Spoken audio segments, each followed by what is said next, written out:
Okay, remember that they're changing my voice. So segregation to a certain degree with reparations and cost-effective spending. Again, without cost-effective spending, it's just another ruse so they can say, hey, they couldn't make it on their own and so on and so forth, when there's plenty of people of color who are capable of governing, who are, to a certain degree at least, not as well as I am, that's for sure, nowhere close, and they're capable of, being doctors and construction workers and lawyers and so on and so forth. Okay, police officers, what have you. So that's proven that's not a problem. In regards to why they should do it, now, first of all, they should just let the most reasonable of people of color rule over them. That's not the Freemasons. That's not people in frats or sororities. That's not whitewashed people. Those people weren't reasonable enough to reject white culture. Okay, they have no higher cause. Look at this, this time we live in, the brain hack and the AI. There's no sign of any justice in the future. There's no possible justice in the future after my flesh dies in reality. And if you don't know who I am, there's no sign of any decency in the future. Okay, so that lines up there. So why are they whitewashed in the end of humanity, before people are hooked to the kind of supercomputers more than they are already, before people are the victims of psychological control, military-grade psychological control more than they are already, for they are the victims of white, Jewish, and LGBT supremacy more than they are already, because they're not rational thinkers. They're not, people who are effective at critical thinking and deductive reasoning. Because, seeing is believing, right? Seeing is believing, right? They would leave the Babylon system, which is the kind of system of white supremacy. Again, I'm not racist. This is just the situation here.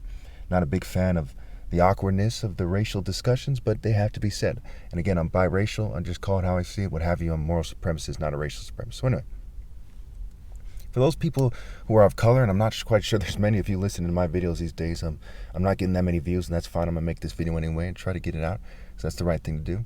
And it's part of my moral repetition, right? People who live in the middle of nowhere often work out all the time. They often have conversations with people that aren't recorded.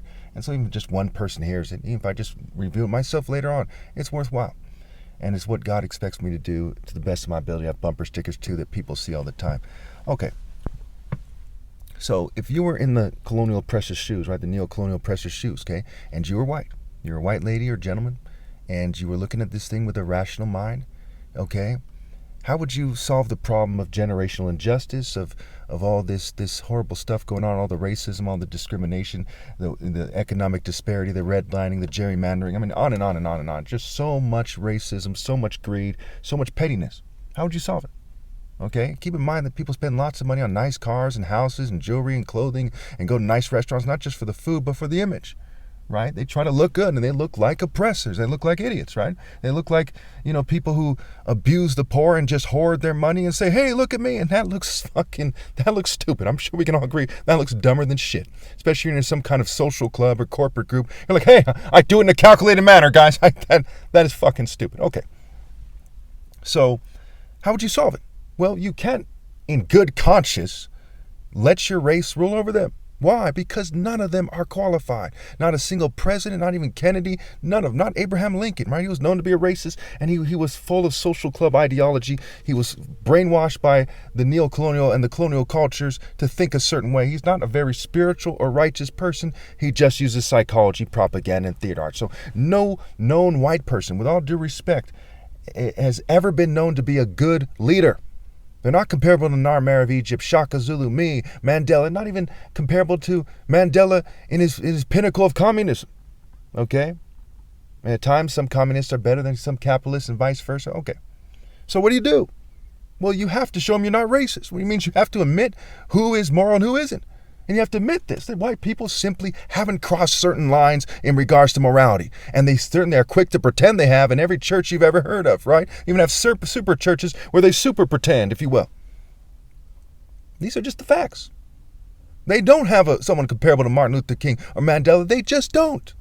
So you have to find the most well-meaning of colored people as the logical, fair, just, practical, and right thing to do. You're not going to pick someone who's a black supremacist, who's some kind of racial guy. You're not going to pick some guy who kisses your ass. He's a good butler or something. Who goes, yes, master, I'll right away. That's fucking retarded. Okay? You got to pick someone who's actually righteous. And have that person pick a moral committee. That's the only non-racist way to proceed. It is impossible to hear this argument and to think that I'm wrong. This is 1 + 1 = 2 in terms of who should govern. There's no other way to look at it. And then you debate that fraction of white people that are ultra-white racial supremacists, maybe 20, 30%. You debate them. They're not the majority in this country. And they would lose that debate. You pass the War on Poverty plan and the global War on Poverty plan, $5.44 trillion over 30 years for America and $5.4 trillion for the world, and you ask the world to do the same thing, all the rich people in the world to join in with you. That's the first step. They give you the resources you need to build, tiny homes and small homes at prices that are comparable to private purchases, and you charge logical and reasonable rent. In California, you can charge people like $500 to rent a small home. A house that's, it's a small house for, 3, 4 a person family.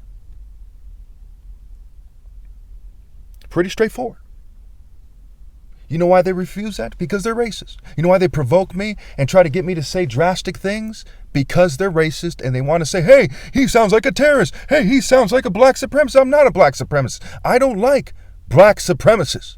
I can understand where they're coming from. I don't like them. We agree on some things, but we don't agree on how I agree on some things with fucking David Duke. With Donald Trump, that's neither here nor there. For example, I agree, and I don't want to put my dick in a fucking blender and turn it on for no reason, and Donald Trump and David Duke agree with that too. That's neither here nor there. So as we look at this thing, it is impossible to hear my videos, especially ones like this, and to not know that I should be in charge. I'm the top martial artist ever possible. Mind, body, soul, spirit. Like that one president said, he said, it might very well be that the Negro is God's instrument to save the soul of the nation. Here I am, the solution, the soul you shun. The soul of the nation that you could have, but you're shunning me instead. Now it's too late to justify reproducing for anybody. You fucked that up. But it's not too late to reduce eternal punishment. You can keep throwing a fit like some kind of racist Klan brat, like some kind of LGBT psychopath, who other LGBT people don't like, who oppresses everybody. You can keep throwing a fit like the Jews, the types of Jews that everyone's mad at who are abusing everybody. Or you can fucking be an adult and you can rally to me and in a life that's fucking short, do something that you've never thought you would ever do. It's called the right thing.